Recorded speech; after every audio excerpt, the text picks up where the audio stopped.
5:30 everyone. Thank you for attending this meeting.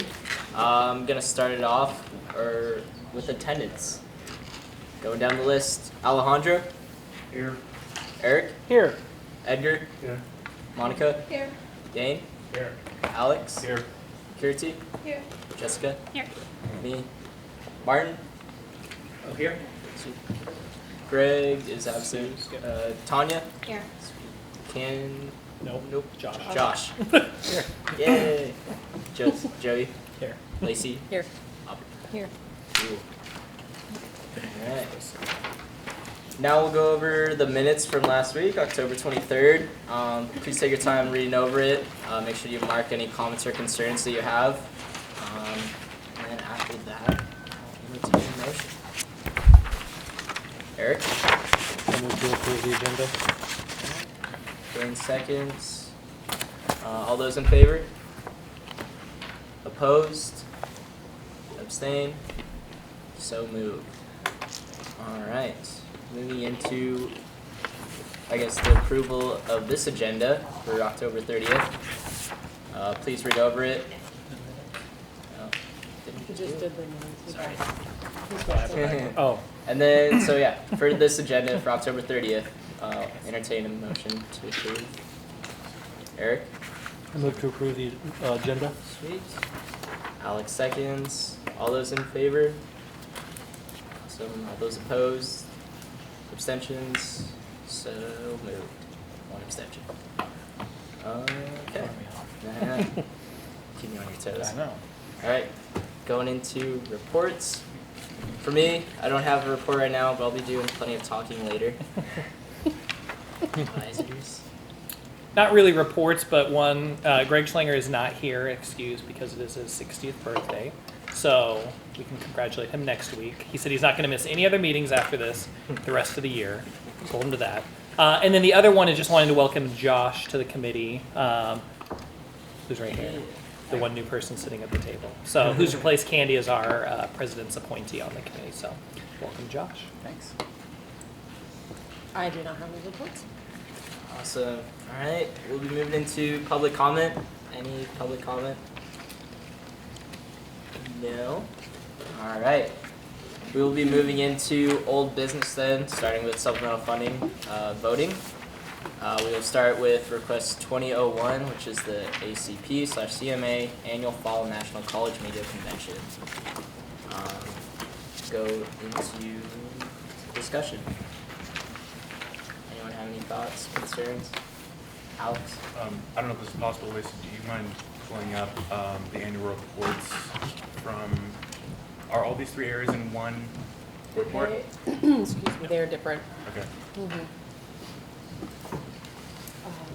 We're in that one's fiscal year. So the 19th report. It's in fiscal 18 reports. We haven't completed fiscal 19. In this. But it would have been under S&A fiscal year 19. So those are 17 The reports. agenda.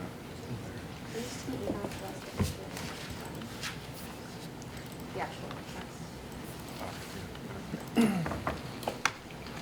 Yeah, we've gotten emails.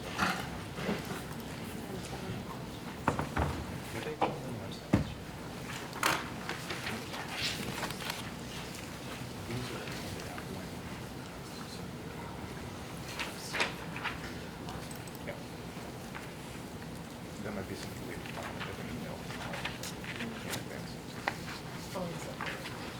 Yeah.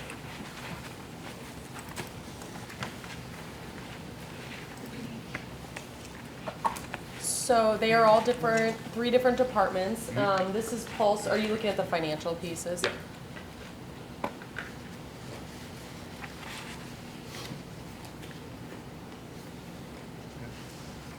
So I just want to make sure everybody notes that this isn't including the actuals for fiscal 19. So after December 1st, we will then have those annual reports. All right, thank you. So this is Pulse.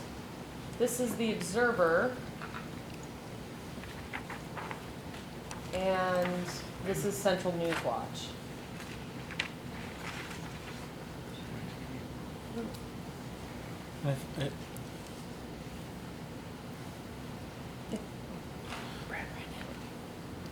sorry. And Central News Watch is a new addition this year from previous year's requests, if I'm not mistaken. They're new to this conference. Oh, are you talking about for going to this? Yeah, for this conference? conference. Yeah. I believe so.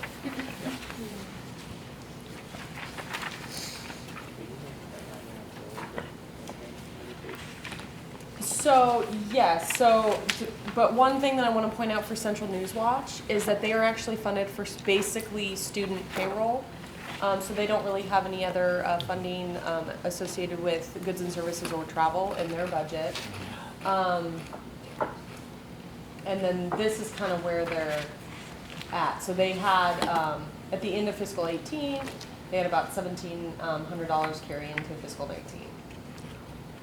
Okay. And then the one before that is the Observer, and their carryover was, So they carried over actually 13 grand into fiscal 19, and then this is estimated, so it'll be nice once we have our actuals.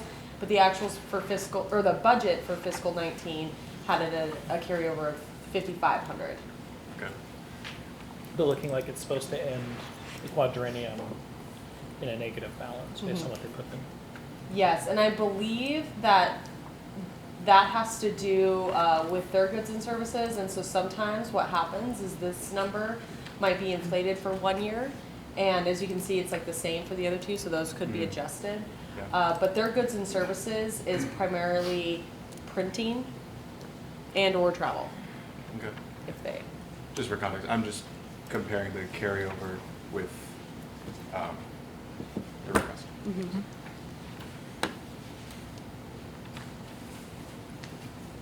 And so would like employee development or like employee training that fall under like employment?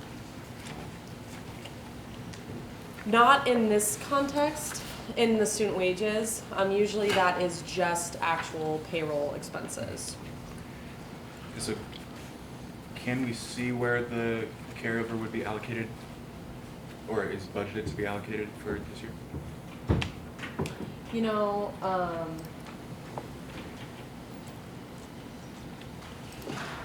give me 1 second.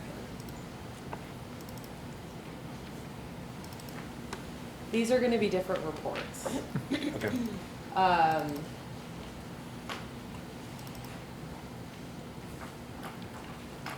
So, this is, what we send out monthly to the individual areas. So this might actually be more useful in this context of what we're talking about. So this is the Observer's budget. As you can see, this is their allocation that they receive. They also have sales and services in their budget as well. And their goods and services is kind of spread out, mostly printing and other operational costs. But what you're asking for is their beginning fund balance was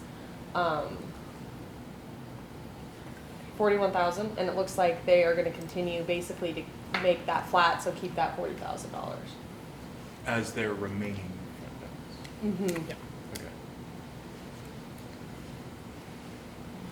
Okay.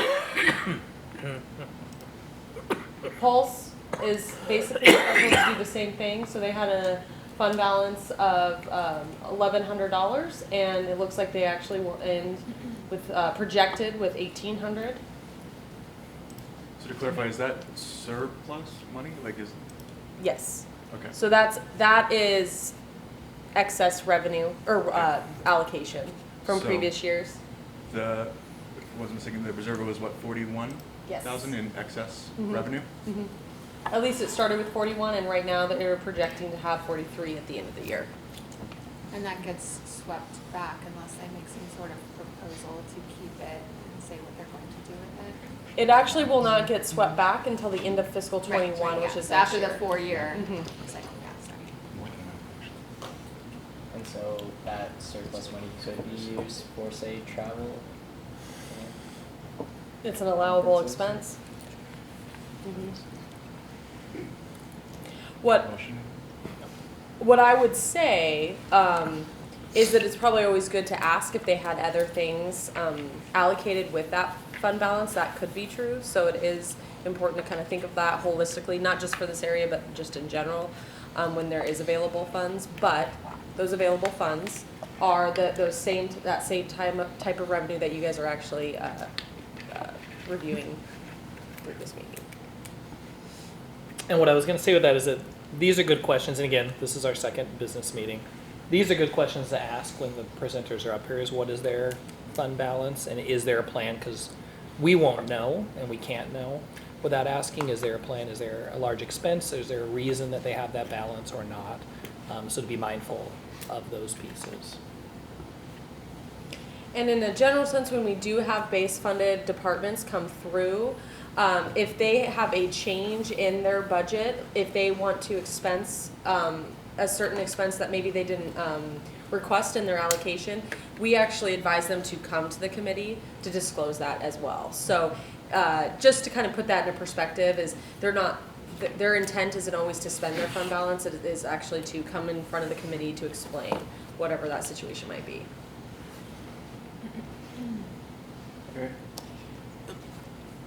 Each request that's coming from, say, like, we use Observer and as an example, are they gonna actually know what that additional monies would be used? I mean, if they're just students requesting money to go on this trip, are they gonna actually know the management fiscal side of it?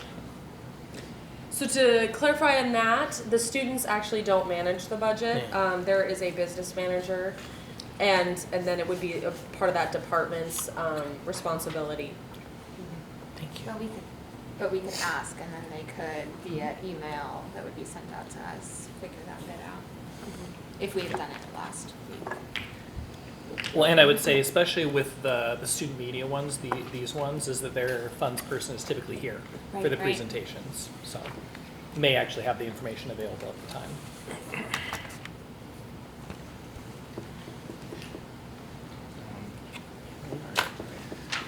I would suggest that these groups consult with their funds manager and see if those available funds could be used for this request, and therefore I move to deny request 2001. There's a motion on the table. Eric seconds. Discussion. Yeah, discussion on the motion. If we were to get a clarification like we're requesting, would it be better to table this instead of deny it completely? If we table it, can you tell them that? Yeah. Well, to answer it, so you all have options of, if we deny it, the request is dead. They would have to submit a new request. Yeah. If we choose to table it, we can go back and request that information and vote on it next week or whenever we choose to pull it off the table. Yeah. I have a question for the group. So we're going to be pushing this questions to the department, and the department's going to ask me a specific question. So I'm going to ask you guys this first. So where they try to keep these areas separate, so Observer, Pulse, Central News Watch. As you know, the fund balance is actually an Observer and not the other two. So I think where their question would be is, would there be an issue with the committee if the funding from, let's just say, Observer's fund balance would fund students that aren't necessarily in the Observer program? I don't think it would be a problem. I think that if they're choosing to do that, I think that's their money, and they can fund whoever that really wants. That's my opinion. Is there a motion to amend? Well, there's, yeah. So we can vote Motion down to last motion. amend the previous motion? Call the question. Call the question. Dane? I was just gonna motion to amend it. So are you motioning to amend? Is that what? I'm motioning to amend the request. We should- The previous we should- question has been called. That's why I was clarifying Oh, that. okay. So everyone knows what is on here. So Okay. to call the question means we're voting on denying it right now. Yeah. All those in favor of denying the motion? Those opposed? Abstentions? One abstention. Okay, so that means the Motion has been motion's denied. denied, and now it's like there's a motion to amend. Nope. I'm just gonna hold. So it has now been denied, meaning that their request is denied in full. So if they want to come back, they have to submit a new request. I think we just denied, I think we might have done that wrong. Point of Now we need order? another motion. Yes, Eric. A question was called on the previous motion, and the motion was to deny the request. We voted according to the chair, the motion passed of denial. The request is now dead, and they must resubmit. Well, and given that this is the second meeting for business, I know there's at least one member who is confused on what the motion was within that. Was there others who were clear that we were voting to deny the motion? Or were there others who were thinking we were tabling? I thought, can I say what I thought? Yes. Not to blame you, Brandon, we live together. But like, the way it was worded, I felt like we were denying the motion. I mean, this doesn't sound right, but it sounded like we were saying that we were gonna deny the motion to To deny allocate. the, So like, we're stepping on our feet again. I get that. And I thought that the motion was to deny the request, and we were voting to deny the motion. So that then there could be Yeah. another motion to say we're postponing it. Yeah, that's okay. That's better, that's better. Maybe we should. so I think given this, are fine, since there was confusion, that we will go back to the calling of the question. We can recall that vote, right? Yep. Do you have to say the proper? We're Great. fine. Yeah. So again, the question has been called, so what we are voting on is denying the funding request. If we want to put a motion to table it, you would vote no on this and then put forward a new motion, for clarity's sake. So a yes vote right now means you're denying their request. No vote means you're not denying their request. Okay? Yeah, Yes double means negative. no. This was Spanish. Yes, now we are voting denying the request. Alright, so now we're gonna move to voting on denying the request. All those in favor? What? Of denying the All request. those in favor of I don't. denying the Okay. request? Yeah, denying the funding. Okay. 3. Opposed? Abstentions? The motion is 2 denied. abstentions, so the motion is denied. So this is still on the table for Yes. discussion. So now a new motion can be made. Dan? I would like to motion that we table this, what are they called? Request. Yeah. Pending getting Alejandro seconds. feedback. Discussion? Seeing none, all those, Well, the only discussion is to clarify, we're tabling this and putting forward the request, or are we asking them to come here? We are requesting them to provide us information, whether they want to come here or through email is acceptable based on our, Do we need to put a time limit on by next meeting. that? Is that? That's a good idea. consult for financial Please. Triple G? I think it would be important if you're going to message the organization that was here last week, and you want specific information from them to make a decision, since you've tabled it, what specific information are you looking for? Is it the financial plan of how they plan to utilize the funding that they have in their account, their major capital equipment that they want to purchase, anything like that? I know we can get that quite historically if we need to. But I think it would be helpful for the group, since you tabled it, to come back in, at least to be able to answer the questions that you're asking them, Yeah.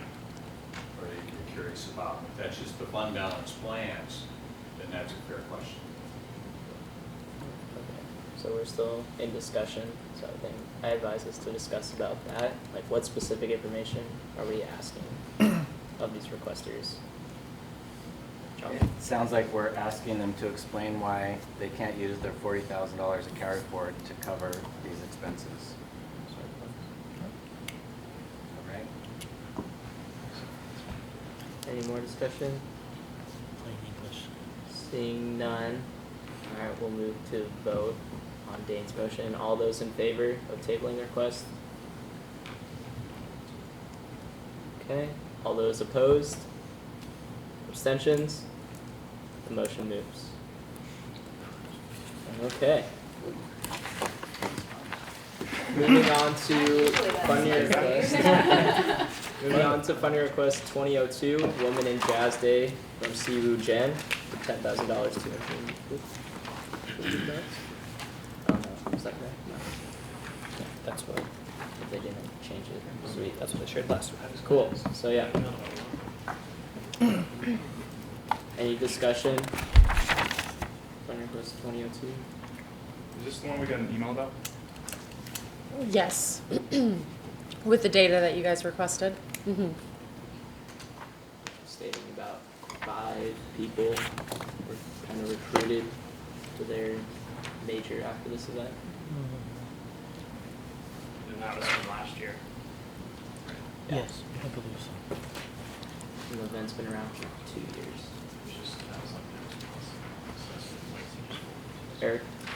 Lacey, can you pull up the same form for the music department for, So this is they were actually one of the individuals that filled out the new online form. So it looks a little bit different, so structurally, but it has all the right information. I mean the The music department base funding. base funding, yeah. Sorry. Well, so to clarify, this is a club requesting.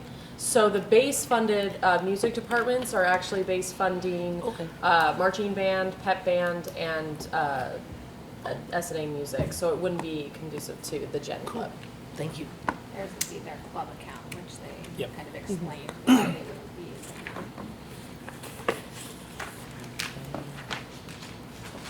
Any further discussion on the request?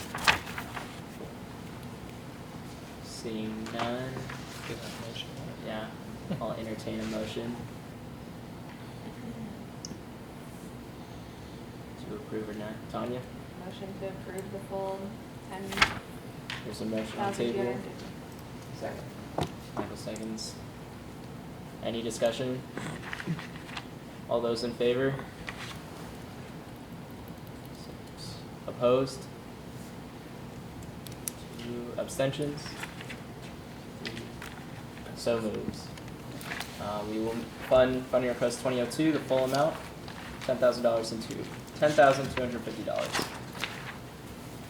Moving on to funding request 2003, which is the Gen conference trip by the CWU Gen.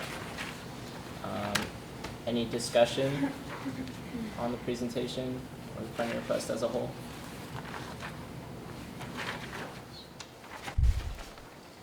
Eric? I make a motion to approve $6,551 for the Gen conference trip. There's a motion on the table to approve the full amount. Michael seconds. He rounded. Okay. Oh. Michael seconds. Any discussion on the motion? Martin, sorry. All those in favor? Opposed? Abstentions? The motion passes. Moving on to funding request 2004, Students of Color Conference, presented by BSU for $3,000. Eric. I'd like to make a motion to approve the full amount of $3,000 for the Students of Color Conference. There's a motion to approve the full amount. Dane seconds. Any discussion on the motion? Seeing none, move to voting. All those in favor?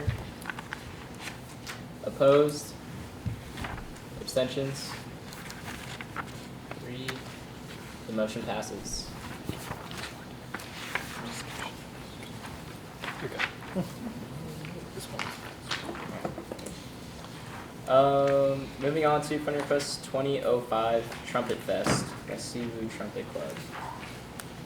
Any discussion on the presentation, funding request as a whole? Alex? Do we happen to get information as to whether the cost of attendance for the attendees would cover this cost? I didn't know. We could potentially ask the guy. We did not receive any information, but I know the presenter is in the gallery. Will, do you feel comfortable answering the question? Can you repeat the question one more time? Oh, yes, so, if I remember correctly, general public admission, cost of admission is $25.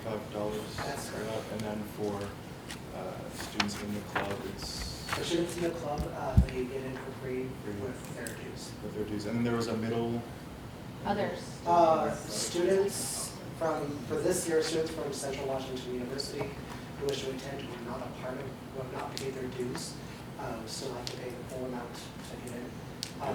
There is some talk about students for next year to have a slightly less rate of $20 if they have not paid their dues, as long as they're a student at Central Washington University. Okay. And then did we have any information about whether that cost of attendance would cover this cost? The amount that we're requesting is just to put on the event itself. So that's just for basically commission.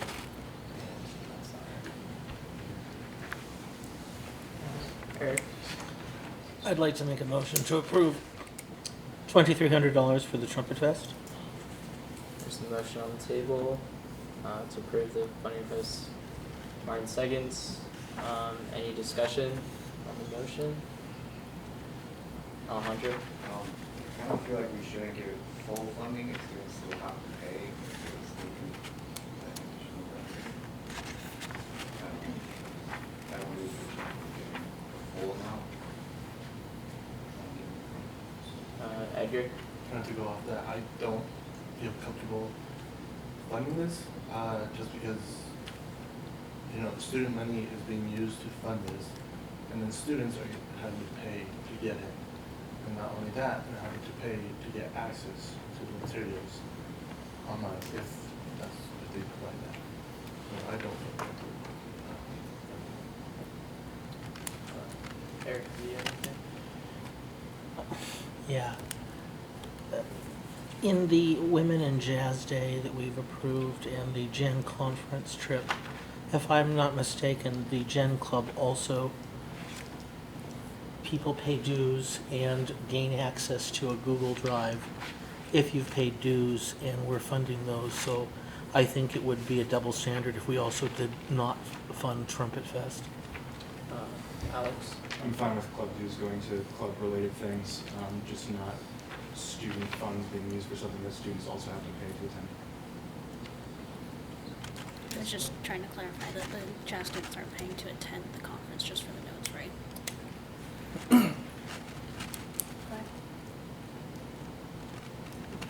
Oh, Jessica was clarifying with the due piece that for the jazz students, their dues are just to be able to access the materials, not to attend the conference.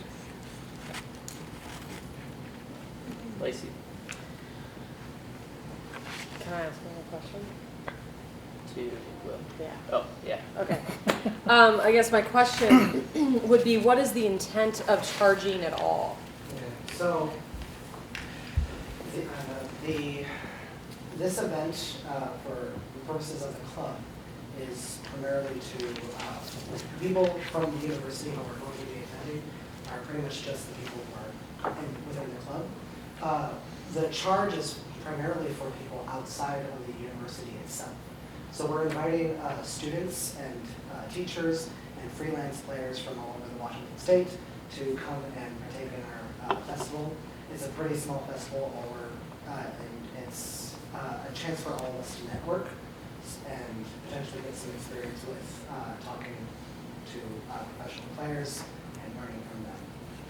The charge, historically, we haven't had really anyone from outside of Trumpet Club that was within our university attend this festival. So this charge is primarily for outside students, outside teachers, outside freelance players who would like to attend. That kind of answer your question? Are there any other expenses that this event is going to potentially have that is not on the funding request? On the funding request, Alejandro? Have you ever thought that maybe for students outside the Trumpet Club, the reason why they historically not attended was because of the charge? Like, I get that you want to charge maybe people from outside the university, but with other students, I feel like maybe way to charge for even if they're outside of the Trumpet Club. I have not personally thought about that. I can definitely ask my advisor, because he's been doing this much longer than I have. this is my first year putting this on, so I can ask him about it. This is predominantly, like I said, though, for most of our club members are trumpet majors, and that's who we're kind of gearing this towards. These are trumpet majors who are majoring in performing on the trumpet. I know one of the concerns is charging students to get in. One of the other concerns seems to be like they might be making money off of this, and why isn't that helping to pay for it? If I remember correctly, I wrote it down in my notes, so forgive me. Correct me if I'm wrong. He said that in previous years there were like 5 to 30 non-central students. Yes. Right? If you charge $25 to all 30 of those non-CWU students, they would be making like $750 other people. So they're requesting more than that to deny in full because they might make $750. You know, if you were thinking about reducing, that might be a number to go around because that is the potential profit that's not linked with club dues that would be from outside sources. And that's on the high end. Right, that would be the top of the 5 to 30 range. Yeah. Lacey? So to clarify, if any event gets funded by S&A and there is charges to that event, the seed money would be S&A funding, and so the additional money would need to go back to an S&A account. So it would need, just to be clear, that it wouldn't necessarily be able to go to a specific club because the club accounts are actually even a different bank account. And so just kind of, we would, work, in line with that, but it would actually be S&A dollars, that anything that would be charged at an event that is S&A funded. So that would just kind of automatically get swept back into S&A, Mhm. whatever. Well, there's people that do that, Right. but yes. Yeah, right, yeah. Don't mean to minimize the amazing work. Any further discussion?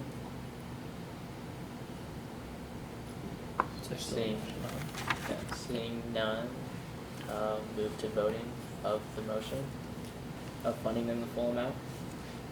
All those in favor? Opposed?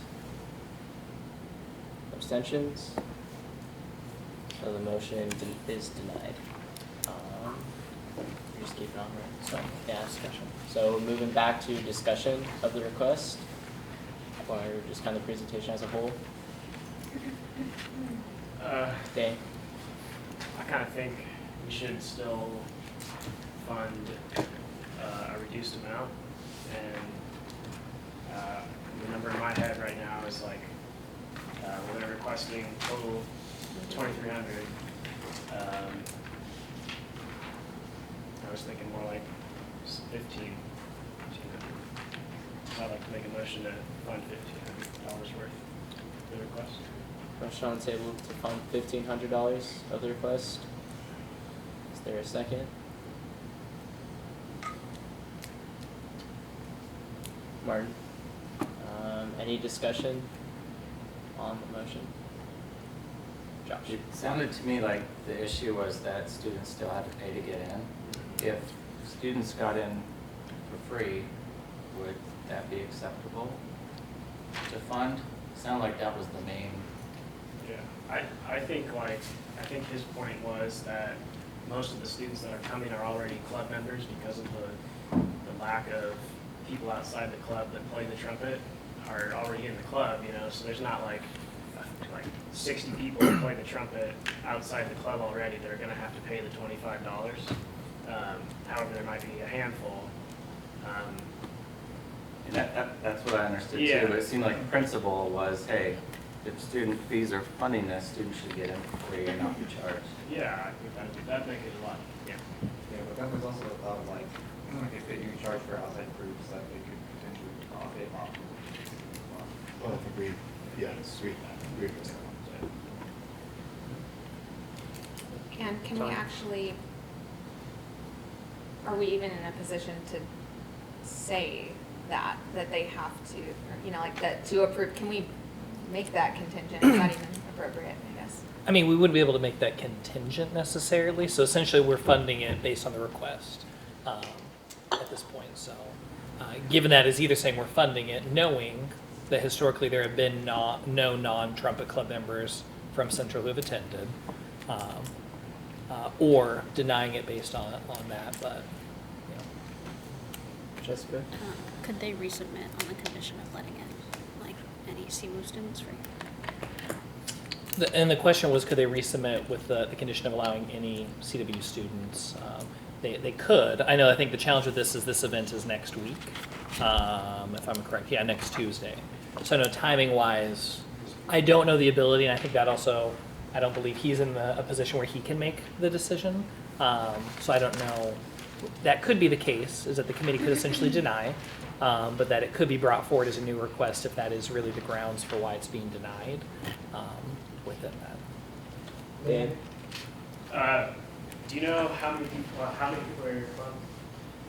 We have 20. 23? Pretty much every single music, every single trumpet major. And you expect them all to come? Yes. Okay, 23. So if we were to fund them $1,500 and 23 Central students came that are in the club for free, it would come out to $65, a little bit more than $65 a piece for those students each quarter. Now, maybe they have, other things they do in other clubs that will be going to fund in the future here this quarter, but each quarter, as a student, we each pay $230 some odd for the S&A fee, and they would only be using $65 of that $230 worth for this event. However, if they do profit from this event, from the handful, maybe 30 people come, they're going to have to pay. They will make a little bit of profit here, but they're still paying into it. And how many other clubs have done the same thing? I mean, in the past. So my argument here, I guess, is that in the reality of things, they're all paying dues from S&A fee, and of the $1,500, it would break down to $65 a piece a person. So that's still like less than their dues. So it would make sense to me to fund it $1,500. And that argument, I guess we could go even all the way up to the 23. So, but the motion on the table is 15 right now. So with that, Will? May I say one more thing? Sure. We are also, I should have mentioned this much sooner. If any Central student would like to attend, and we do offer on-site registration, and at that site, we can also charge them just the simple dues to be within the club, which is $15 as opposed to the $25 that we're charging outside people. So if anyone would like to pay their dues at that time, they are more than welcome to, and then they would be allowed in for free, quote unquote. Eric? I'd like to call the previous question. Motion is to fund the request $1,500. Moving on to voting. All those in favor? 3. Opposed? Abstentions? So the motion is denied. So we'll move back to discussion of the request for $2,300. Oh, is it back to 2,300? Yeah, we're back to discussion of. There's not a motion on the Yeah, table. so we need a motion. Is anyone comfortable bringing it back up to 2,300 then being this? We need a motion. Eric? I make a motion to approve $2,300 for the Trumpet Fest. A second. Martin seconds. Discussion. Motion for $2,300. So that's $100 per student. Do the math. Still under the 230. Edgar? At the same time, later on, they're expecting that bigger trumpet. I don't remember what it was. Bill Adams. So it's bigger. At this time, we do not have any additional requests from that club. I mean, I know, but to keep in mind, I don't know, if we're going off the $60 or the $100, Yeah. you know, that's sort of Yeah. I'd like to make a point that if if I'm mistaken, please correct me, but we don't have a rule that says Eric Bennett has contributed $237 to S&A and he can only request that amount of money for this quarter. There is no rule that says that, correct? So I think we're mincing hairs discussing how much is spent from each quarterly contribution, because I contribute tuition to the school, so using that argument, I should be able to request $10,000. So I think we are mincing hairs for no reason. And I would just caution in general sense, I think having the conversation about the amount students pay for fees is a valid question for this committee because they are very impactful. What I would caution on is looking at any one student coming forward with multiple requests simply because they know the process. I'd look at each request individually. I think you all can have discussion when we see groups coming forward multiple times, but I don't want to get down the path of this individual student came with this group and they're part of this club and they're part of this club, just from the equity sake of that. So just be mindful. Okay. I think that might even be beside the fact now, not what you just said, Joey, but what we previously discussed. If he's talking about now that a central student can save $10 by joining the club to pay their club fees, their dues, right at the gate, you know, we wouldn't want to save $10 right there. So, and that, I think essentially they get it for free because you have the club dues, it's going to last all year. Yeah. Anyways. That money would go somewhere different though, right? Like the profits for the Trump the best more generally. Please. To be clear, I don't think there will be profit from this, but club dues do go into their club account, and so that would be separate. Eric? I'd like to call the previous question. The motion is to fund the full amount, $2,300. We're moving into voting. All those in favor? Okay. Opposed? Abstentions? The motion moves. Okay. Moving on to Fund Request 2006, which is the National Council on Family Relations Annual Conference, requesting $7,000 and $7,036. Move to discussion on the presentation, the fund request as a whole.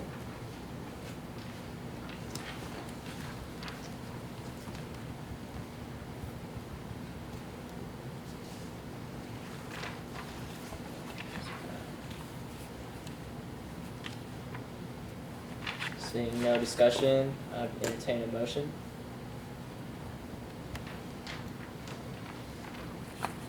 Tanya. Motion to allot the full $7,036. Eric seconds. Moving to discussion on the motion.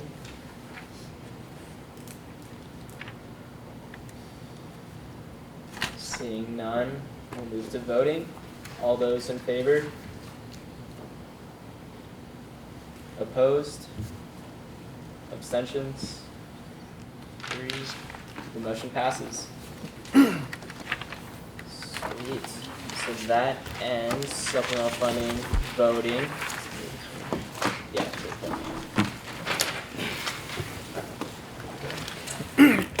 Thank you all.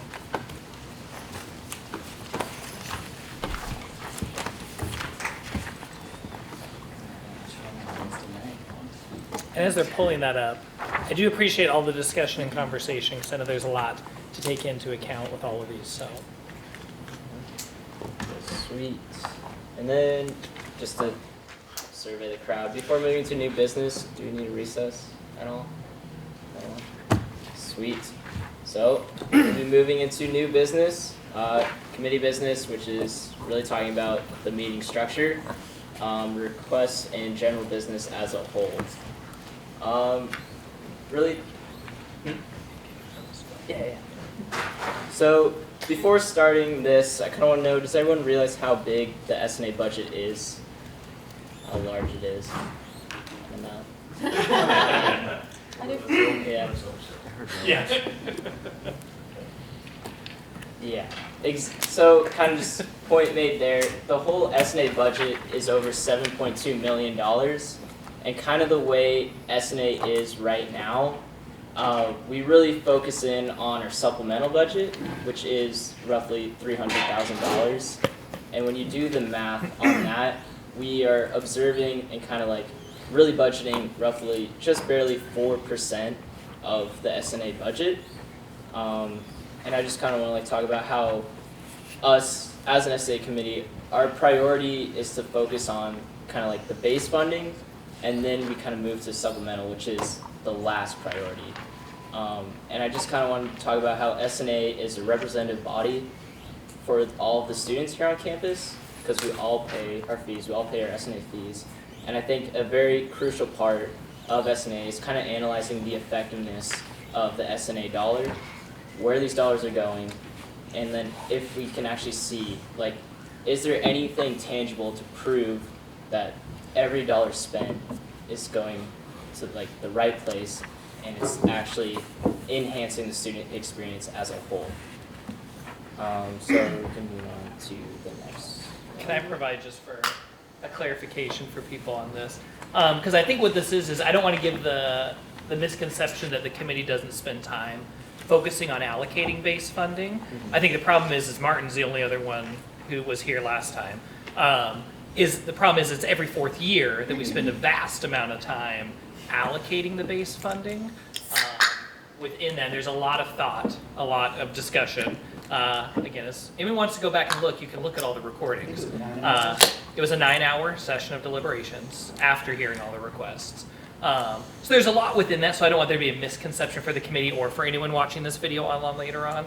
I think what this is wanting to make sure we're focusing on continuously evaluating those throughout, not just waiting every 4 years when new requests are coming in. Exactly. Yeah.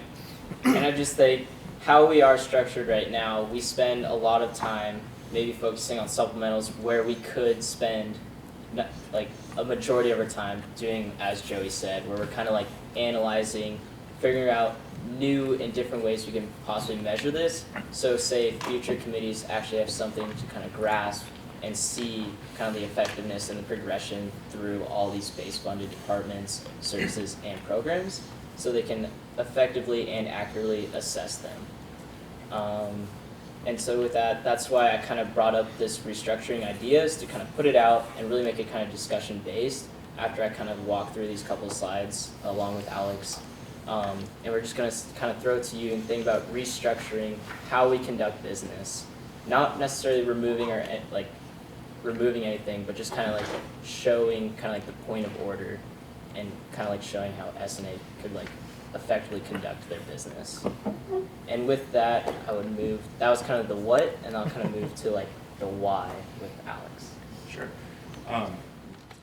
So, like Brandon mentioned, statutorily, our priorities first go with base funding, and then if you move down the priorities for supplementals, new kind of ad hoc one-off events and things like that are the very last priorities statutorily in our S&A policy. And so regardless of any of the requests we see and the wonderful opportunities that people get to go to these conferences and put on these events, just statutorily by our policy, those are the last priority that we're supposed to be evaluating and looking at. And I think, like Brandon mentioned, that $300,000 is barely 4% of the entire S&A budget. I think it doesn't make sense for us to claim to represent the students' interests in allocating this fee when we're not actually, for all intents and purposes, focusing on the bulk of the fee. We're focusing on a fraction of the fee. And beyond the student representation side, the authority of this committee is given to us by the Dean of the Student's Office, and that authority is given by the Provost. Beyond that's the President, and the Board of Trustees, and then Governor Inslee. This is not just an issue of student representation, this is an issue of public funds. We have been given the responsibility of analyzing how we allocate those funds, and as it stands right now, yes, we, at the end of the quadrennium, we spend, or I would say we, a group of people spend a certain amount of time going over those things. But as far as I've seen right now, actually, plenty of us have been working on this for the past couple of months, whether that's on the provost, CFO level, whether that's on the S&A level, or the advisor level, the dean's level. There really is no consistent criteria or way to evaluate how these fees are being spent. When we see these annual reports, we get a cost and a revenue and an ending fund balance. We hear presentations about what the money is used for, but no information about how effective the use of that money is. No real information on about the impact that it's had on students, and I mean data-driven analysis of how that has impacted student experience. We get anecdotes, and they do show us a good picture of the impact for the students that attended those events, but we really have no numerical anything to look at as far as how many students attended those events, what percentage of the student population that is that attended those events, whether it had any effect on retention or graduation rates or student satisfaction. We don't even know if the students who went to the event liked the event. There's no analysis on that side, and it was kind of ironic saying all that about the anecdotal evidence and then me going into some anecdotal evidence, but I work in the dean's office. At the beginning of the quarter, every year, each quarter, we get lots and lots of calls about fees. Lots of calls from the people that I hear most often is single mothers who are trying to further their education and asking, why do I have to pay this fee? And I can run down the list of, oh, we have this organization and this program and this service, but at the end of the day, their question is, what does that do for me? Why do I have to pay this? I don't have the money to pay this. My financial aid doesn't cover this. How am I supposed to pay this, and why am I paying this? And at the end of the day, I really don't have an answer. And I tend to go as anecdotal as I'm about to, but frankly, that infuriates me. The fact that we have students that we are supposedly serving with these services and these programs, and the fact that I have no response when someone like that asks me why they have to pay or how they're supposed to find the money to pay. I'm by no means saying that these services aren't valuable, or that these programs aren't valuable, but we can't begin to evaluate that unless we actually get to look at that and actually get to evaluate it and actually have consistent criteria for the indicators for success for each of these areas. We have no consistent criteria. We hear presentations and we make those decisions virtually on a whim. And so I think going out of the why this is an issue, I just pass it right to Brandon for how we can start to structure this committee in a way that is that allows us to evaluate those things rigorously and actually come up with answers and justifications for why we're allocating $7.2 million, $237 in S&A fees. It's the largest chunk of our student fees. We have the highest fees in the state, and when we don't have a justification for why that is, I think that's a problem. Yeah, exactly, and thanks, Alex. And that's just kind of like what we're saying. We want to move in a direction where we can actually create data that wasn't there before, as well as have like a set criteria. And that's kind of what I was thinking about when I'm talking about restructuring S&A business, is that we convene together and we think about a way we can effectively have these conversations and think of like how we can set up kind of like the future of the school and the S&A committee so they have something they can actually evaluate people with when it comes to the S&A dollar. What I'm thinking out for action plans, something that really kind of bogs us down and really took us an hour and a half tonight even, was thinking about just supplemental funding. A proposed idea that I'm pitching to you all is that we set a supplemental funding request deadline for each quarter. It could be maybe the second or the third week. For this quarter, I'm thinking November 1st, which is Friday. And then we set aside the last 1, 2, maybe 3 meetings of the quarter where we listen and we hear supplemental requests and we vote. I think that's a reasonable pitch, because really we can approve funds, but ideally the funds won't get moved until PBAC hears them, which is Or potentially board of trustees. board of trustees, which meets once a, yeah, exactly. And so thinking of us doing this every week really bogs down us when we're trying to think of how can we have meaningful, constructive business, like evaluating the S&A fee and its influence on the student body. So I'm thinking we set a deadline, we set supplemental meetings towards the end of the quarter, and then we actually have business for the coming meetings. We think about how we create this criteria, maybe think about KPIs and expectations for these base fund areas that we effectively communicate to them, which in turn kind of like helps us create this continuity plan. So when there's people 4 years from now, when it's a completely different committee, they can see this data that we've been compiling, and they can actually see if maybe they come and they ask for more money, they can tangibly like kind of handle that, and they're not just seeing numbers. They don't just see maybe revenues and expenses, they actually see the impact that these base funding areas are having, and then they actually have a compelling argument versus maybe just an emotional one through anecdotes. And then with continuity plans and stuff, we can like move to maybe more meaningful conversations where we think like, is this program effective? Should it be maybe, should we cut funding? Should we increase funding? And that's not necessarily something this committee can do, but we can actually move in the direction of referendums where we actually like see this analysis. We have like data driven like arguments and stuff that we can provide to the student body, and we move to referendums where we kind of like put it on them and they can vote on it. But for us as S&A, we can actually provide these like facts for them and this data, which is something that I would really like to do, and that's kind of where I'm thinking S&A business could be this quarter, next quarter, and just for like years to come. So we actually have this kind of like database going.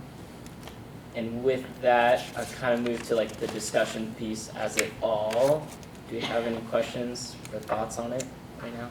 Dane? Well, I think it's all great and everything, yeah, but I'll just play devil's advocate for a sec here. And the only problem I saw, or came to me right away, the first problem I felt was if we were to do like a cap or a date where we cut it off and we go and set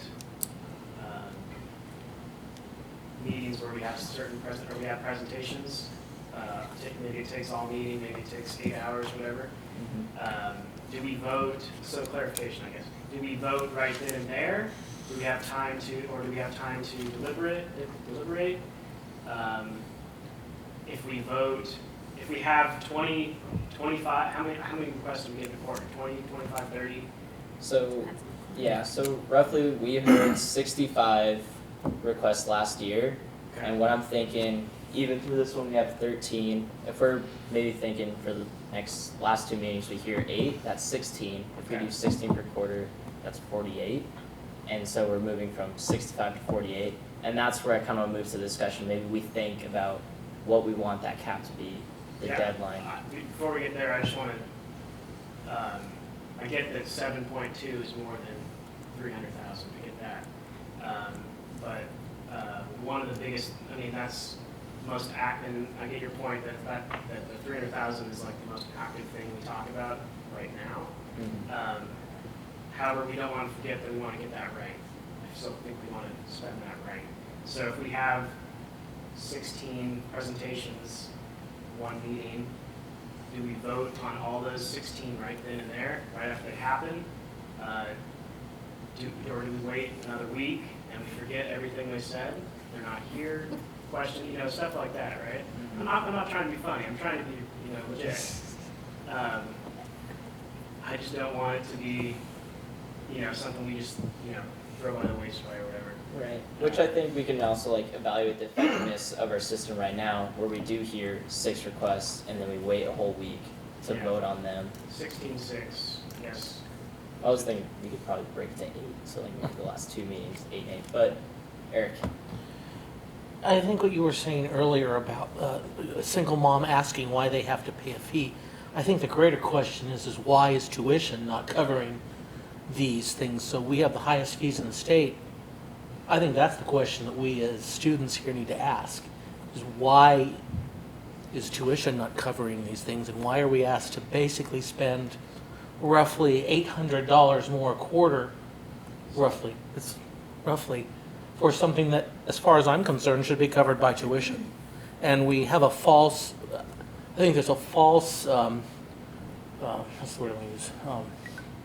We're like, oh, tuition's low. Well, okay, here's my tuition, but oh, Eric, you have to pay $800 more. So why is that not figured in? That's what I want to know. And I think those are the kinds of discussions that we're not able to have when we don't have time to have those discussions. Those are the kinds of questions that we need to be asking as a committee. That's what this committee is charged with doing. We're not currently doing that. I completely agree with you. We should be having those conversations. I want to know that just as much as you do. But we can't discuss those things the way that it's currently structured. You have to think, because I had comments on both things. Going back to this, I will say having the deadline, in all honesty, I don't think is a bad idea to have it the second or third week. What that would do is it would give us the ability, I would caution necessarily against putting a cap on the number that we receive, because that then creates a piece of those who know how to use this system are going to submit all of theirs up front, and those who don't have access. So we're going to see the same 3 or 4 organizations fill up all of those caps. What we would do, though, is if we did have a piece on here, and we've had some discussions about this, if we have a deadline, we would know, and let's say it is Friday, we would know how many requests we have for the rest of fall quarter, which would give us the ability to schedule it out. So it may not be that it's necessarily just the last 2 meetings, but if we know we have 12 requests, and we'll just pretend we have 12 remaining for the whole quarter, and we have 4 meetings, we could easily divide that out in what is a manageable amount that also gives time to be able to discuss business pieces.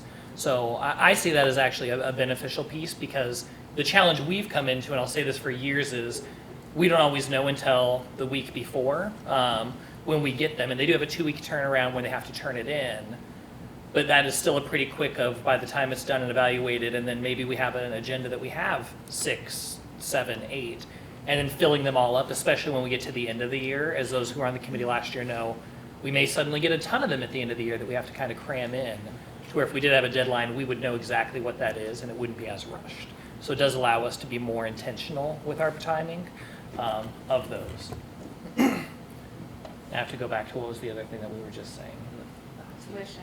Oh, the tuition and fees. So I will do my best to give an answer to that for those who are unaware. Just so people are aware, S&A actually was coupled under tuition until 3-4 years ago. 2 years ago. It blurs, I don't know. It feels like 3 or 4 years ago. So it was coupled under there. The reason it was separated is because the way, and this is where I would look to either Lacey or Greg to touch on this, is that the money, the way that it comes in, can only be spent on set things. And so to be more clear and transparent to students, instead of just saying tuition, was this part is the tuition that goes towards the academic pieces, the academic colleges and that whole aspect of our funding. And then these fees parts are what go towards either the S&A fees or the medical and counseling fees or the wellness fees, or those that are more, so it's more transparent for students where those go. So some of it has to also do with how the money can be spent when tuition comes in, on how that goes. And I think just before we get too far in the rabbit hole, I want this to kind of be like, I want there to be time where we have a meaningful discussion for this, and that's why I'm kind of bringing the restructuring kind of proposal to you all, so we can actually sit down and have a talk on like why the fee is so high. Why is it effective? Where is this money going? Why do we not have a justification for it?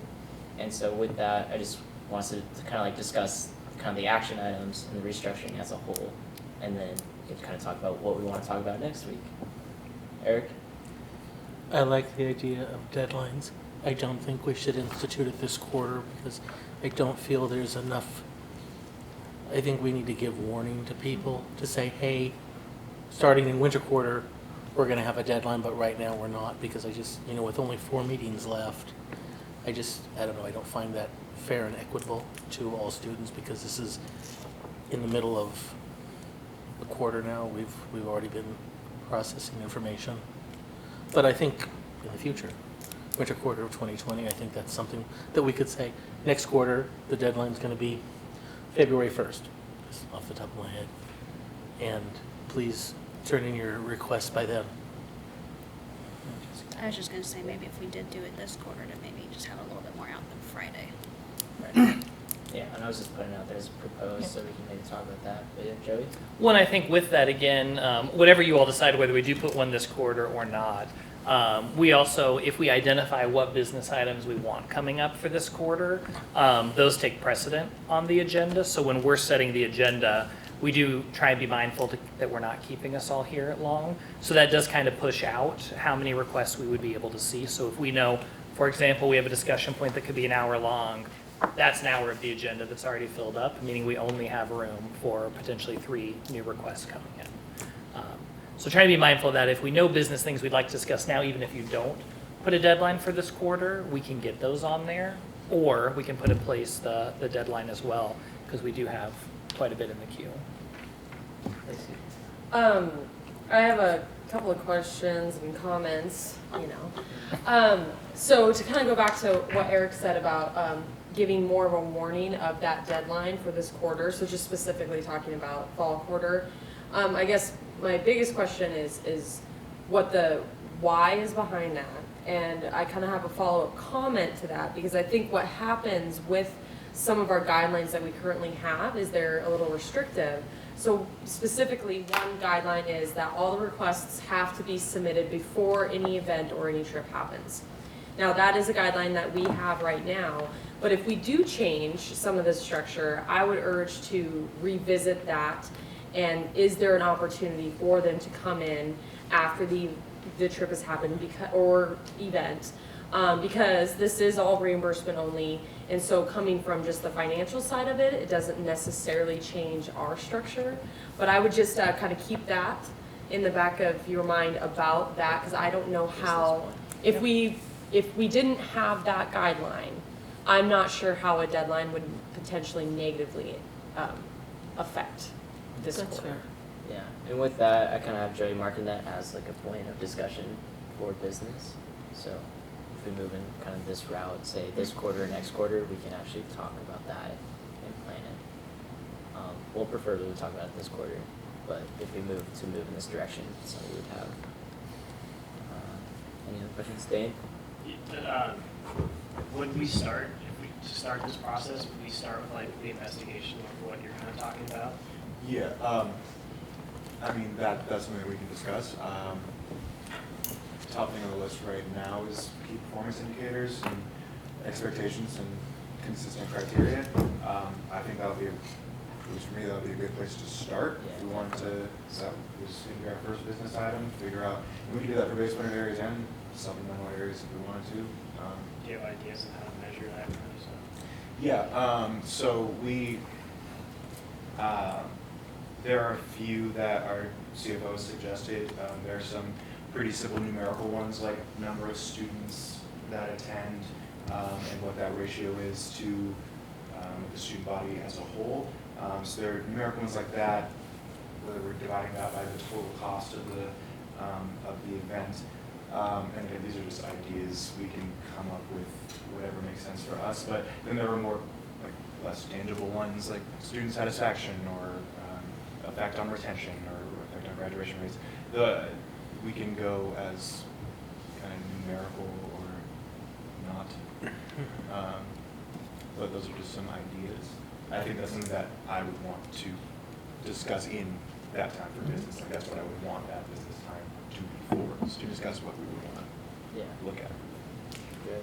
And I would agree that I think that's a priority. I mean, as you all know, who were on the committee again last year, previous years, us going through annual reports is challenging when you don't know what we're looking for, what are the key performance indicators.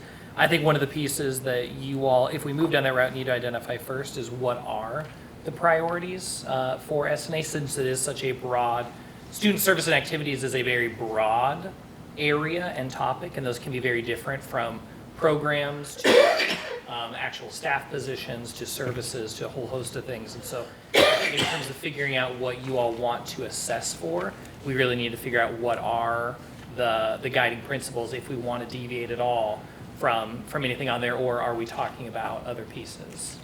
And I guess, I guess that could be a discussion whether we want to adhere to what we have in our policies. I mean, we have pretty clear priorities. Well, and with that, I would agree with you. The priorities, but those would be, the priorities as they exist now are, again, and they're on this form right here. First priority is to pertains to conditions that were not reasonably participated at the time of base funding.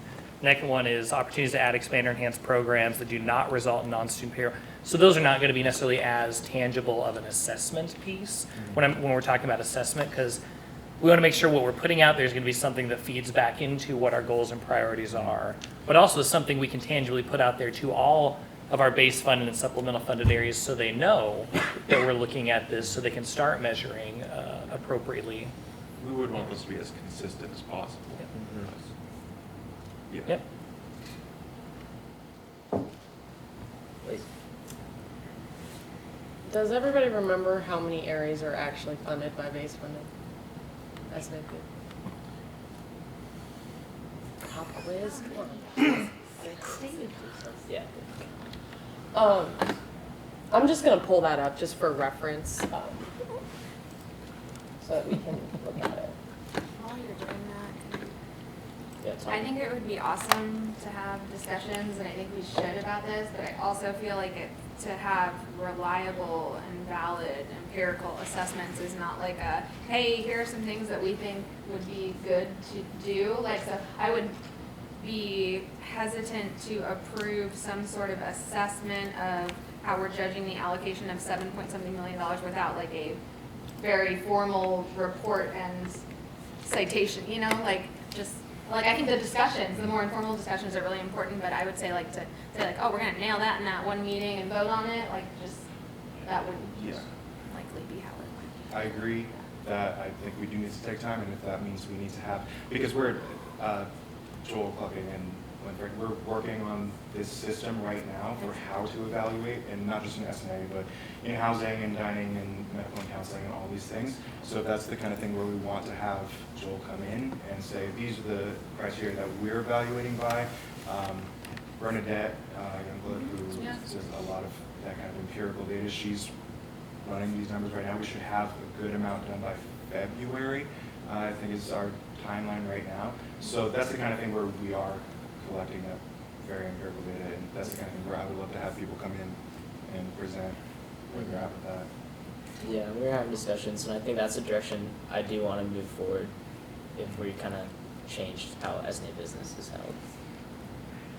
And then, Joey. Well, and I would say that, I mean, doing this, the reason this is important is being able to assess these and monitor them. One, provides feedback to those base funding areas throughout on things either where we're concerned as a committee or areas they can improve on, but also makes it a lot easier and more efficient and consistent when we do get to reevaluating base funding, to be able to look at that data and to look at the assessment pieces that have come before instead of the mass amount of information that it is. Yeah, and then, yeah, when we're talking about taking time, it will definitely take us time to effectively go through and kind of like analyze all our base funded areas.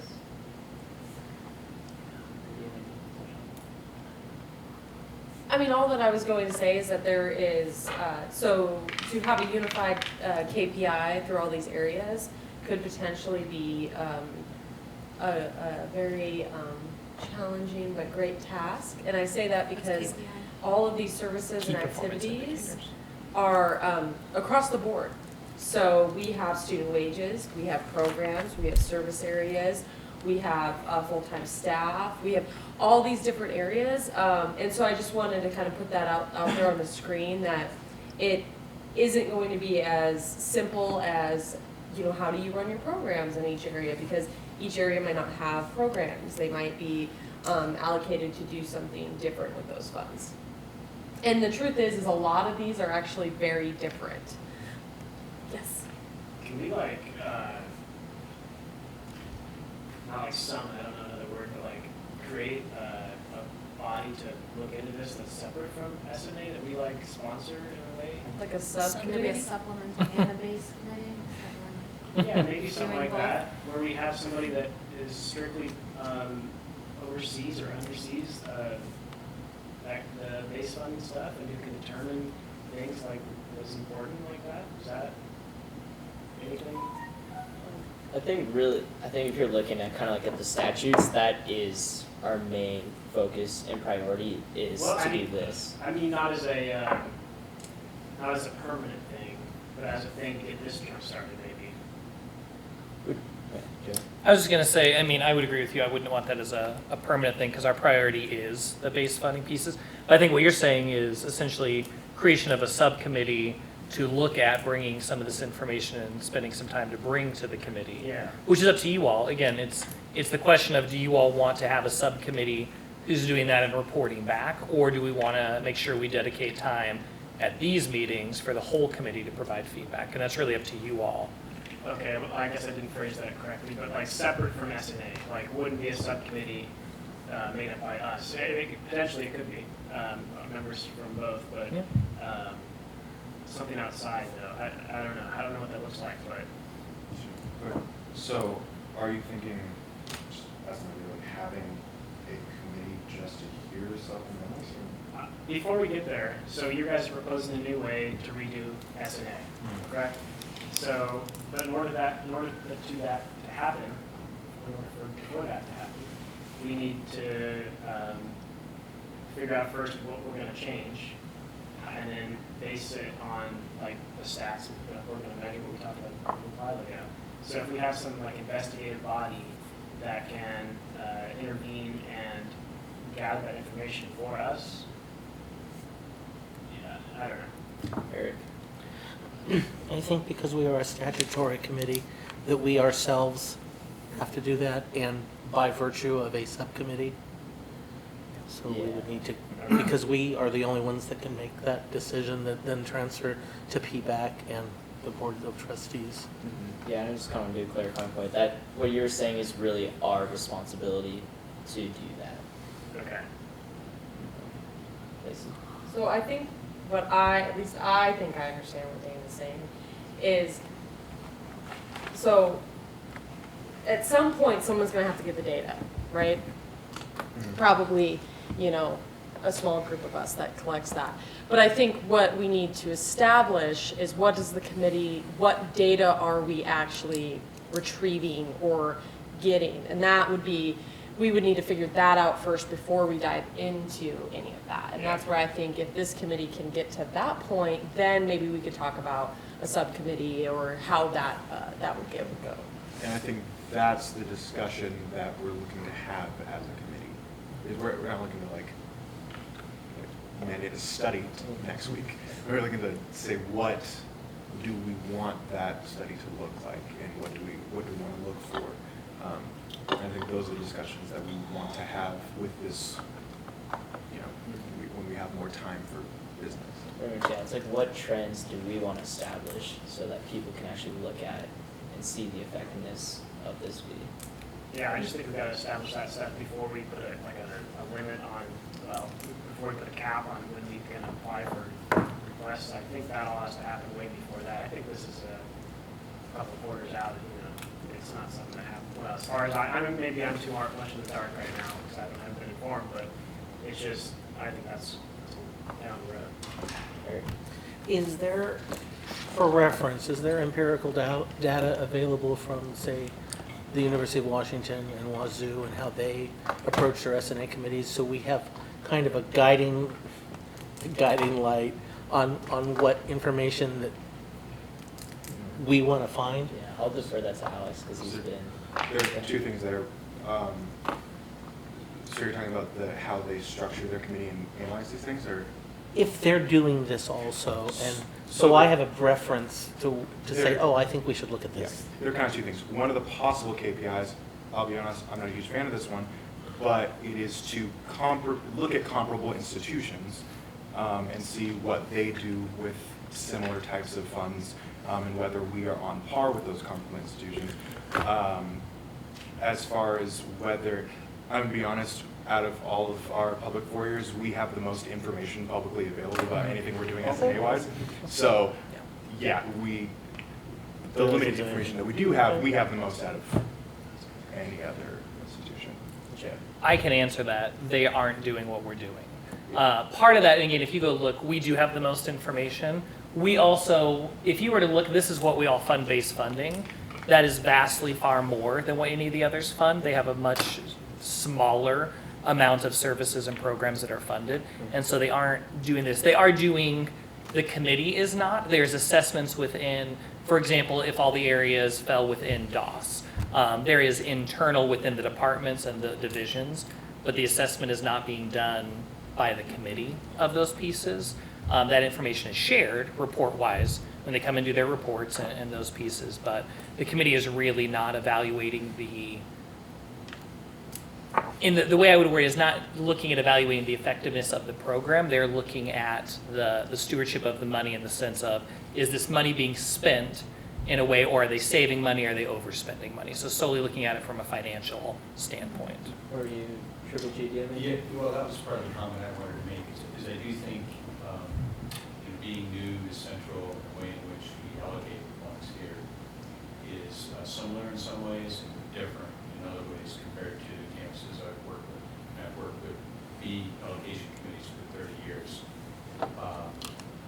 I think, how do I want to put this? I think you need to begin with an assessment of what the fee is currently funding and do some comparison campus and campus related to that, because at some point in time there's a separation of that fee, and historical decisions were made about, based upon our campus interpretation of the policy that says S&A fees can be used for this, or S&A fees cannot be used for that. And it sounds like my observation, at least within the Washington State system, is that's an interpretation by campus, by institution, not at a state level. And this committee needs to decide where do you see the line related to that? And what does that then mean to the fee?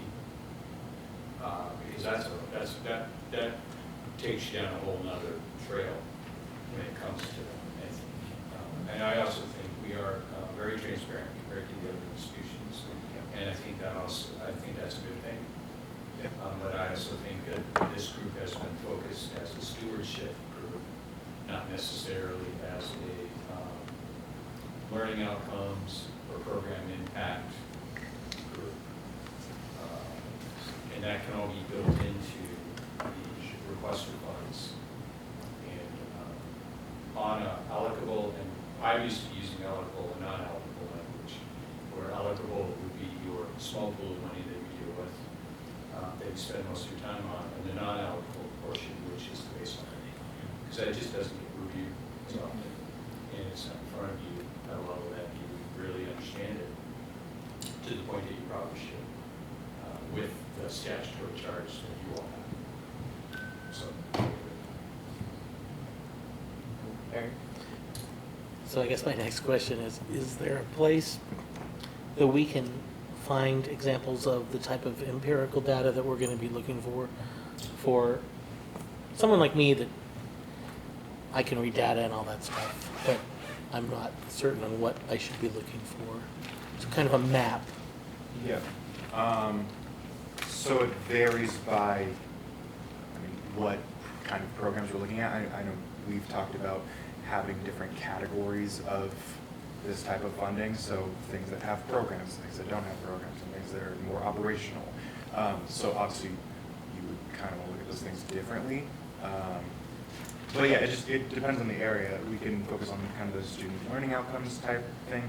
That's probably different for us just because ours are non-academic, so it might be more about environmental factors or retention factors, or so we can use some of that empirical data to make assumptions about retention and whether these things are affecting retention. We can use that empirical data to see if that suggests anything about student satisfaction with the programs. But we would have to kind of separate those out based on what these programs are doing.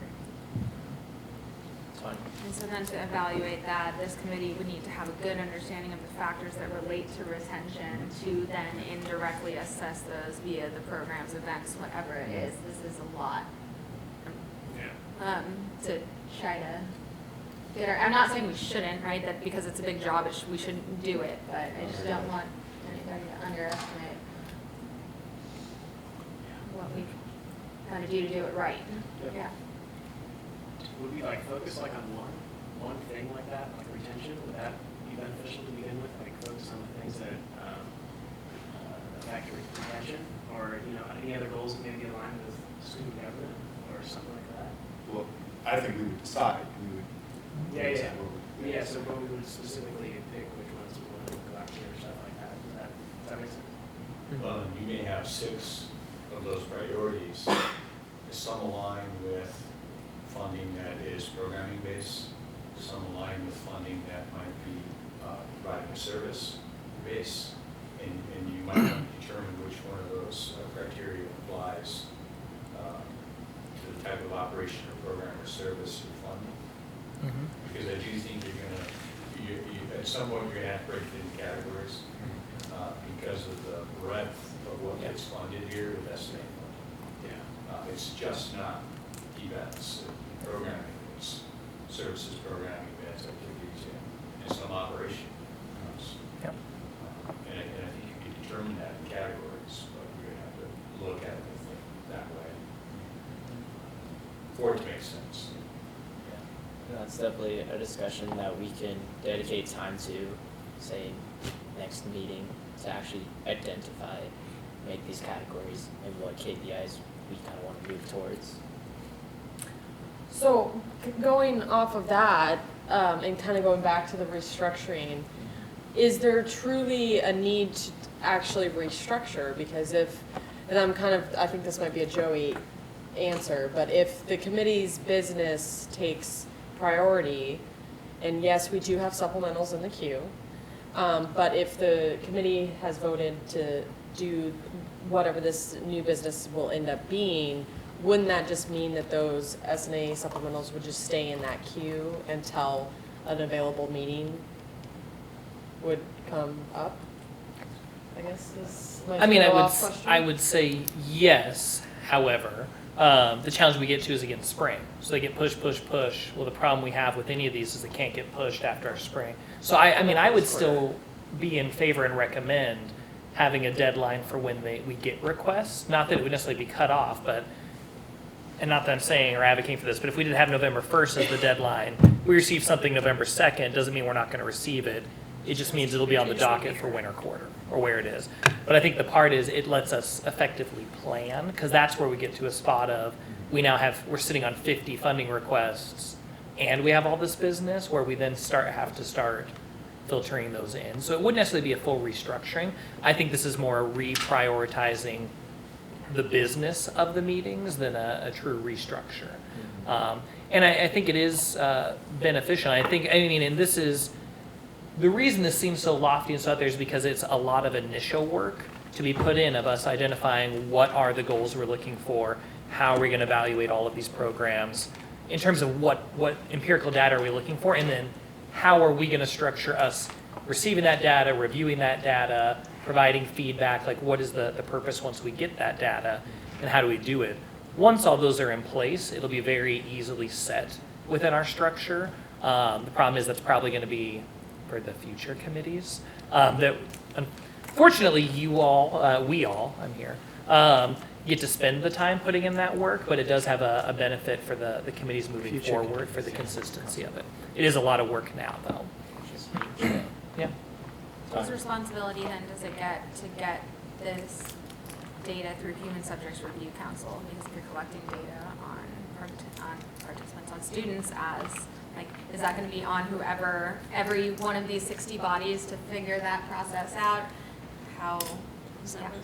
And that's going to depend on that's part of the part we have to have a discussion on what is the data we're looking for, because if it is going to get to data that falls on that side of things, I would say if we are requiring it and putting it out there, that would have to come for us to go through that versus we're telling, and we'll say cert custodial, do you need to do X, Y, and Z? Figure it out. It doesn't really make it for them to be able to be the ones sending that through. And I use them because they're an example for us to keep in mind, like they're not going to fall into a lot of these categories we're thinking of for this empirical data, but they're an area we fund, and so we have to look at how we are looking at that information. Some of it won't necessarily be data that would go through human studies, but that's part of what we have to discuss as well, is what we feel is necessary information to effectively do the job that you all have on the committee. But something like that, you could look at cost per square foot, Yep. custodial. Which wouldn't have to go through human research. The national data, that's already a benchmark data set. Exactly. And how do we do that Yeah. nationally? And are we above, even or below that? And what percentage of that is related to student achievement? And there's also areas on here that are split funded. So not necessarily changes the concepts of what we're talking about here too, but when we're talking about categories and those things, I want you guys to keep in mind that at least for me, there is a difference between a fully funded, base funded area versus a partial percentage or multiple different funding sources.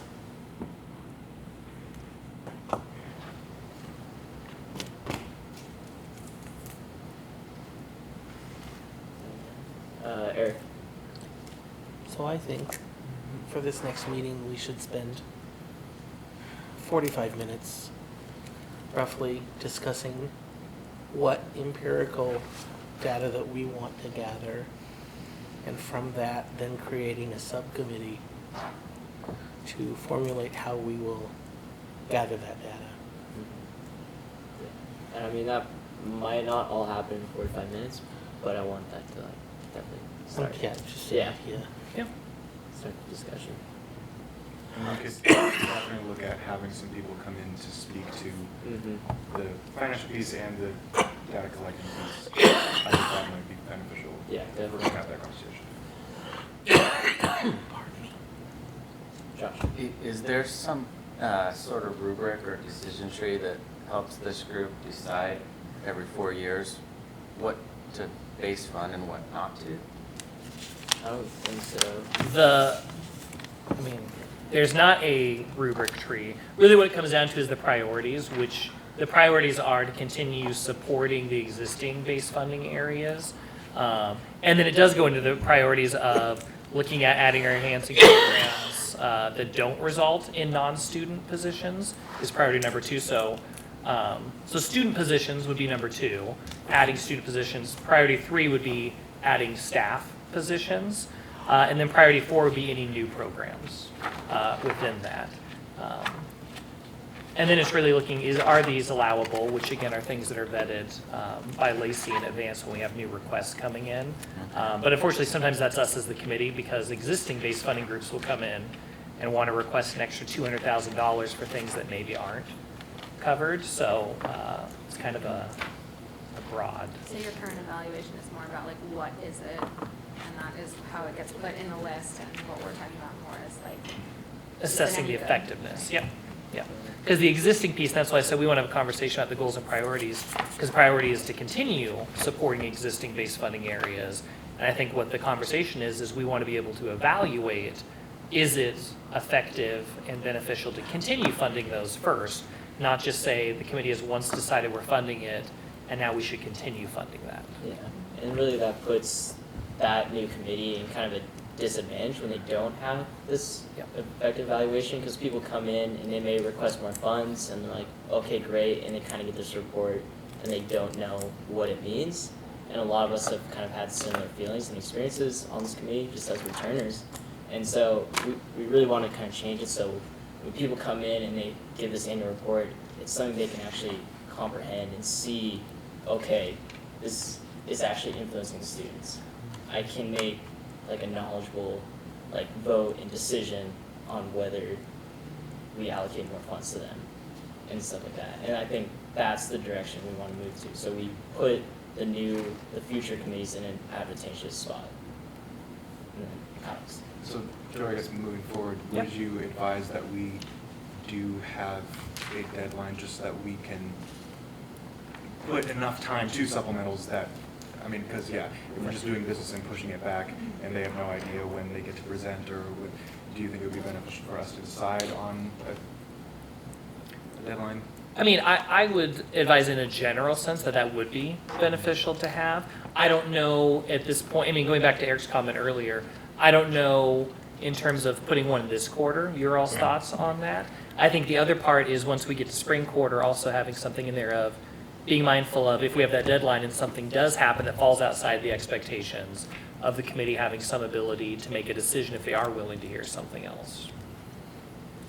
Okay, to play devil's advocate with this deadline comment, I just want the committee to be aware that if we don't set a deadline for fall quarter and we go out next week and we post that we're going to be setting a deadline for January, we will get requests they will come through in a very quick manner in the fall. So I'm not saying that means that you have to have a deadline for fall quarter, but just be aware that there is going to be an impact, regardless of the decision that you guys make. Tanya. Are we then guaranteeing that they're gonna get heard if they're in before that deadline in that quarter? I mean, the hard part is that would be what we would want to be doing. Now, obviously, if all of a sudden we get 60 60 requests, there's no way we're going to fit 60 in one quarter. But I think that would be the intent. Could that then have the reverse effect of not having us prioritize base funding, but have us ending up prioritizing supplemental because we're like, well, we had this many and now we have to get through that many, and we actually don't now have time for these important conversations. Valid question. In the past, we tried to wrap up fall quarter before the break starts because it's such a long break that it's very difficult for the requester and also for the committee.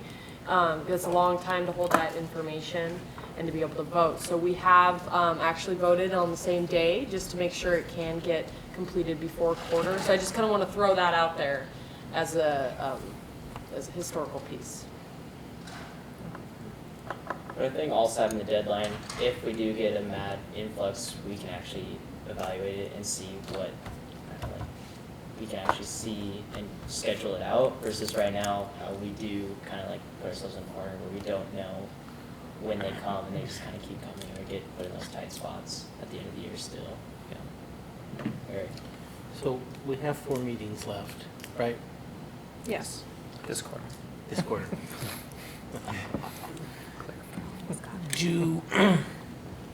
And you can answer this question, or you can answer, anybody. Do we want to make the next meeting just this? And then the meeting after, we do presentations. And then the meeting after that, we do business again. And then the 4th meeting, requests and voting. Alex. Well, just inquiry. Yeah. Would we have to define that? If business is the priority and we put business on the agenda, Yeah. if we end up taking more time for that, then we end up taking more time for that. My only thought is I would want to be cognizant of the time of the people who are on the agenda. Well, that's what I said, we Yeah. just concentrate Yeah. just on our business to restructure at a meeting, and then the next meeting, we work on those things, and if there's time, we can have additional business conversation. My only caution about that is that then if we do, we'll say committee business request, that means we hear a request, next week is business, the next week is when we're deliberating and voting, is a long period of time. Okay, so I'll send the second part of that. Voting is the same day as the requests. Which that would be a change in our procedure that we would have to make a determination on. That's fair. Just a thought. And we've been asking for a lot of supplemental information, as somebody who likes to take a minute to think on things. That's I right. kind of like having the week. And I think if we do start to have these consistent criteria and we really stick to that, then that won't be as much of an issue because we have all that information as soon as they present, and then we can make a decision based on that. So I think it's one of the benefits of having the discussion in base funding and in supplementals as well, like what are these criteria? Yeah, because I guess what conversations we're having about base does translate into supplemental. If we don't have a solid criteria for evaluating the effectiveness of these requests also. To be honest, we just kind of hear impassioned requests and then we vote on really what we hear, where we can have a solid kind of like, if you meet these requirements and they're tangible, we can measure the effectiveness and the influence of this program, then we can really justify our means for allocating supplemental funds.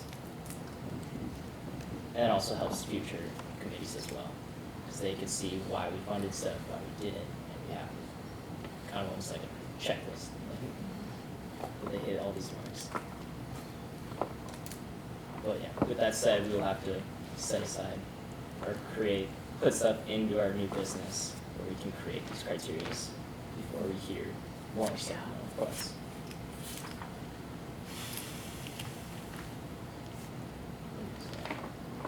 So is, if I understand this correctly, is the first step to define like the categories of the base funded areas? Would that be like the next step?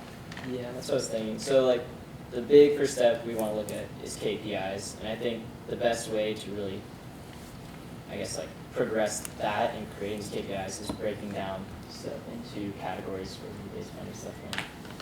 Maybe break them into categories, and then we assess how they're different, how they're similar, and then we can, no worries, and then there we can actually create these KPIs that maybe pertain to categories, but also ones that can pertain to all of them as a whole.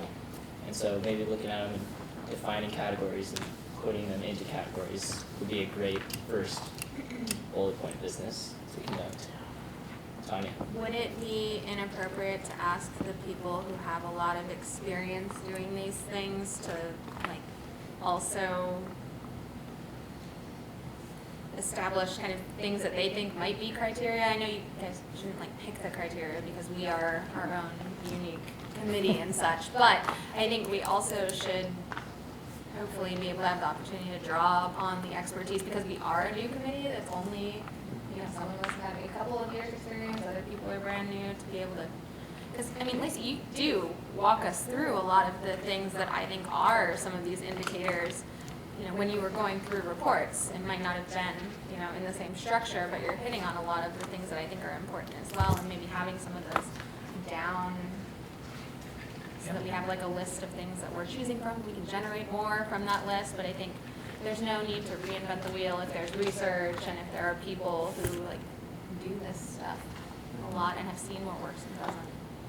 Yeah, and then hitting off kind of like Alex said earlier. Yeah, I'm all for bringing in like the CFO and the provost who have been kind of like thinking the same things and getting their expertise as well as being off Triple G's and our advisors. And that's something that we can do. We bring them in, they help educate us. And help So you us could, move that into wouldn't this. be like, 'cause I We know can you guys try to absolutely- stay out yeah. of certain things, but. We can absolutely give perspective on what has been done, what has worked well, and give a recommendation related to this, but ultimately it's up to you all. With all of this talk, did anybody this year read the Killian outline? Joey? We know. So I would urge everybody before next meeting to read the Killian outline. It's going to be very impactful for the discussion items that you guys are going to be discussing. I won't tell you you have to read all 300 RCWs or however many there are regarding Also this. very However, Joey has them all memorized, so you can ask him for those details. But the Killian outline is a very important document in regarding this, and I just want to make sure you guys, it's on the website. I can absolutely email it out too, so that you guys have it. But it's going to be very critical of the conversation.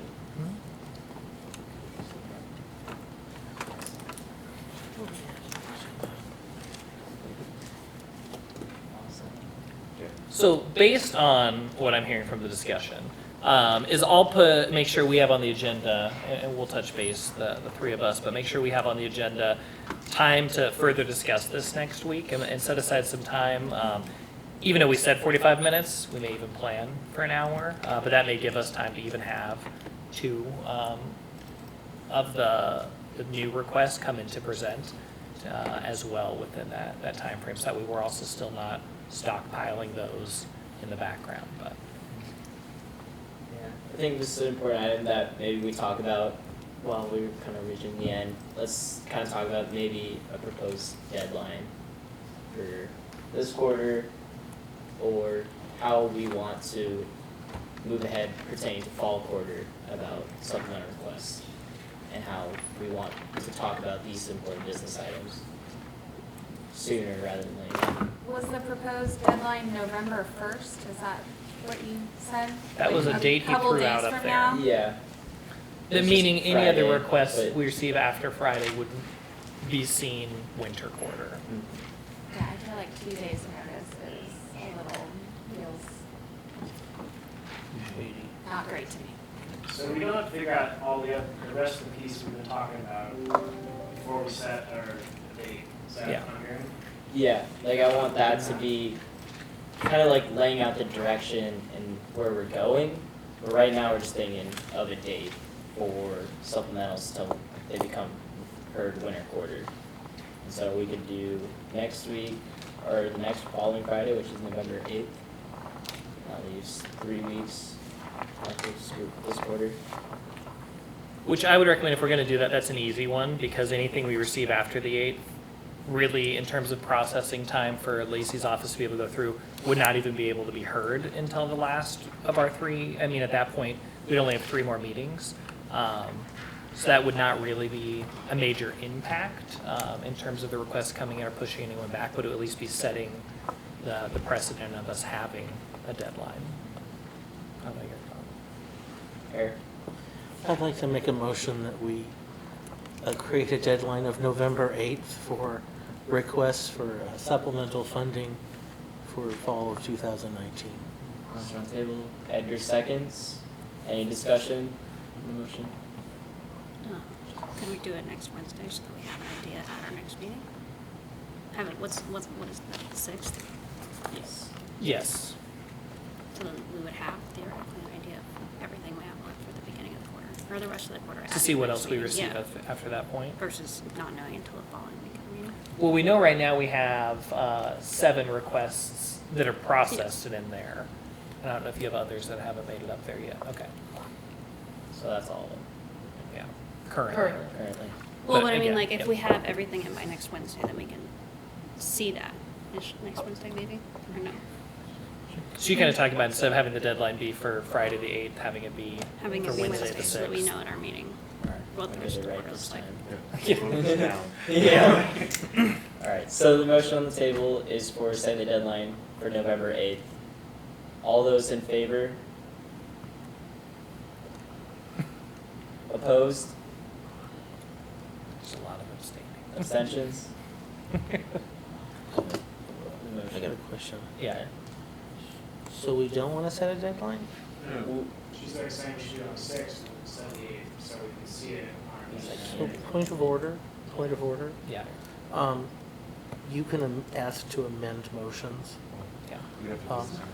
I'm just saying for future, so we don't have to go through. That was a different type of situation. Yeah. Okay. This one, especially if Eric is willing to, Yeah, I could have just, Agree to yeah, the the amendment, 6th. yeah. Okay. But yeah. Alright. We'll just have to start the motion, because that motion was denied. So, Eric? I'd like to make a motion for the deadline to be November 6th for supplemental funding requests. Sweet. Motion on the table. Josh seconds. Yeah. Any discussion? How are we getting that information out to people? In what ways? Because it is very soon. Yep. So the ways, and we've had conversations about this already, the ways that we would do this is to put it on the website, so that way people are aware when they go to do that, as well as making sure it's posted and aware in Circuit Counting where they go. So the 2 places they would go to submit requests. We can also send it out to all our base funding areas, although those are not necessarily the areas that are always submitting supplemental on that end as well. Eric? So, of these current requests, are some of them for later in the year? So if we had to prioritize, let's say someone sent something on the 7th and said, oh, it's for December, you know? Like, I think the Wild Fest is the end of the year, isn't it? Yep. Yeah, yeah. I don't think we should panic. No. I mean, just like when we come back in January, we can still talk about Wild Fest. That could be true unless they're getting a headliner that has a You're right. deadline due tomorrow or. Absolutely. I just, you know. Well, but it's all anyway, correct? Yep, it's all redone. Lacey? But on that point, just to pick on that, the headliner one, they need to, even though it's reimbursement only, if they have a secure funds, then they can actually go out to contract. And so they would need approval for those Yeah. secure funds. There's a lot of That's those. fair. Contract. Well, here, let me pick on the American Conference for Irish Studies. Okay, Can we do a mass or a all-campus email just about this information? Because I feel like we'll have to know. We can- know about us. We can put it in Central Today. I will tell you the ability to send a mass email out is very restricted for very specific reasons. And so I would not recommend. Central Today goes out to all faculty, staff, advisors, and is posted on the website, student employees. and student employees. Well, but The students don't send it. Yeah, reported at club council. That's, yeah. Lacey. The student government can announce it at the public meetings potentially as well. On Wednesday. Alejandro can. Put that on your to-do list, please. Eric. I'd like to call the previous question. So to the motion of setting the deadline for supplemental requests November 6th, all those in favor? Opposed? Abstentions? The motion moves. And with that, we have Alyssa's plans, and we'll set an agenda for tomorrow, and that also ends new business. So with that, moving on to other business, communications received. Public comment, second call. Any public comment? As a reminder, and I believe he's set up because I saw flashes happening, we do have the committee photos before you leave really quickly, and then we'll be out of here. But just as a reminder, that's out there. David will stop you before you get out. There will be individual and then one group one. I may ask if we can do the group one first, that way individuals can then leave. But we'll see. With that, I entertain a motion to adjourn the meeting. Eric, Tanya seconds. Discussion. All those in favor? Opposed? Abstentions? Motion passes. Okay, end this meeting at 7:22.